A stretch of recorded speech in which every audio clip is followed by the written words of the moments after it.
Leonardo ভিঞ্চির সৃষ্টি মোনালিসাকে পৃথিবীর সবচেয়ে সুন্দরী মেয়ের ছবি বলা হয়, কিন্তু মোনালিসার ছবিতে টর্চ লাইট দিয়েও খুঁজেও সৌন্দর্য পাওয়া যায় না। কিন্তু মোনালিসার ছবির সৌন্দর্য ঠিক মোনালিসাতে নয়, সৌন্দর্যটা ছবির রহস্যে। রং তুলিতে এই ছবি আঁকতে গিয়ে ভিঞ্চি জন্ম দিয়ে গেছেন অসংখ্য রহস্যে। 1503 সালে ভিঞ্চি মোনালিসা আঁকা শুরু করেন এবং 1515 সালে মোনালিসা আঁকার সময় তিনি রহস্যজনকভাবে মৃত্যুবরণ করেন। 15 বছর সময় নিয়ে আঁকা মোনালিসার ছবি সম্পূর্ণ না করেই তিনি মারা যান। অর্থাৎ আমরা মোনালিসার যে ছবিটি এখন দেখি সেটিতে আরও কিছু আঁকার বাকি ছিল। ভিঞ্চি মোনালিসাকে কোনো কাগজ বা কাকুরে নয়, এঁকেছিলেন পাতলা কাঠের উপর। অবাক করার বিষয় হচ্ছে, মোনালিসার ছবিটিকে যদি বিভিন্ন অ্যাঙ্গেলে দেখা হয় তবে মোনালিসা তার হাসি পরিবর্তন করে। এ যেন এক রহস্যময় মোনালিসা।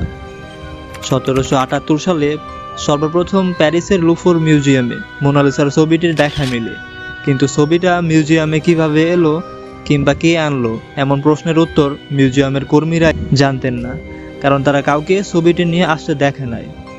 রহস্যময়ভাবে লুফোর মিউজিয়ামে পৌঁছানো এই ছবি 1911 সালে চুরি হয়ে যায়। রাতের আধারে চোরকে দেখে মিউজিয়ামের এক কর্মী পরদিনই চাকরি ছেড়ে পালিয়ে যায়। পরে সে বলেছিল সে চোরকে দেখেছে। সেই চোর আর কেউই নয়, প্রায় 350 বছর আগে মারা যাওয়া ভিঞ্চি বলে লোকটা দাবি করে। 10 বছর পর এই ছবিটি আবার ওই মিউজিয়ামেই পাওয়া যায়। লুফোর মিউজিয়াম কর্তৃপক্ষ ছবিটি সংরক্ষণের জন্য প্রায় 50 কোটি টাকা খরচ করে একটি নিরাপদ কক্ষ তৈরি করে। হয়তো ভাবছেন একটা ছবির জন্য এত টাকা খরচ। পক্ষান্তরে এই ছবির বর্তমান মূল্যের তুলনায় 50 কোটি টাকা তখন কিছুই না।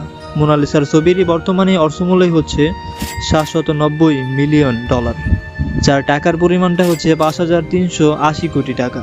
মোনালিসা কে? প্রশ্নটির উত্তর ভিঞ্চি নিজেও দিয়ে যাননি।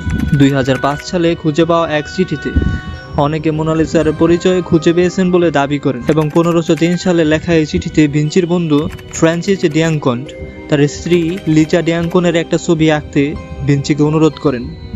আর ওই সময় ভিঞ্চি মোনালিসার ছবি আঁকা শুরু করেন। আর 2004 সালে বিজ্ঞানী প্যাসকেল পাটে মোনালিসার ছবিকে আলাদা ভাগ করে হাই ডেফিনিশন ক্যামেরায় ছবি তুলেন। প্যাসকেল আবিষ্কারও করেন যে ভিঞ্চি যে রং ব্যবহার করেছিলেন তার স্তর 40 মাইক্রোমিটার, অর্থাৎ একটি চিকন চুলের থেকেও পাতলা।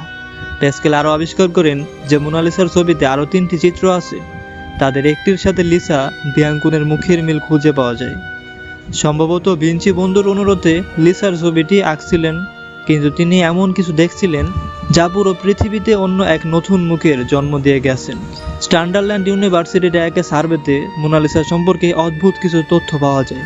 মোনালিসাকে দূর থেকে দেখলে মনে হয় সে হাসছে, কিন্তু কাছে গিয়ে তার দিকে তাকালে মনে হয় সে গভীরভাবে কোনো কিছু চিন্তা করছে।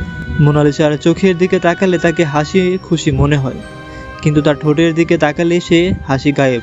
স্টান্ডারল্যান্ড ভার্সিটির ছাত্ররা মোনালিসার ছবির বাম পাশ থেকে আলট্রা ভায়োলেট পদ্ধতি ব্যবহার করে ভিঞ্চির লেখা একটি বার্তা উদ্ধার করে।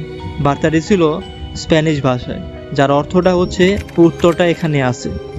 যুগের পর যুগ মানুষকে মুগ্ধ করে আসা মোনালিসার এই ছবি দেখে জন্ম নেওয়া হাজার প্রশ্নের মাঝে সবচেয়ে বড় প্রশ্ন ছিল এই ছবি দিয়ে ভিঞ্চি কি বোঝাতে চেয়েছিলেন।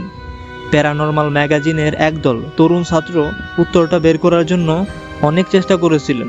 অবশেষে তারা যা জানিয়েছিলেন সেটাও চমকে দেওয়ার মতনই ছিল।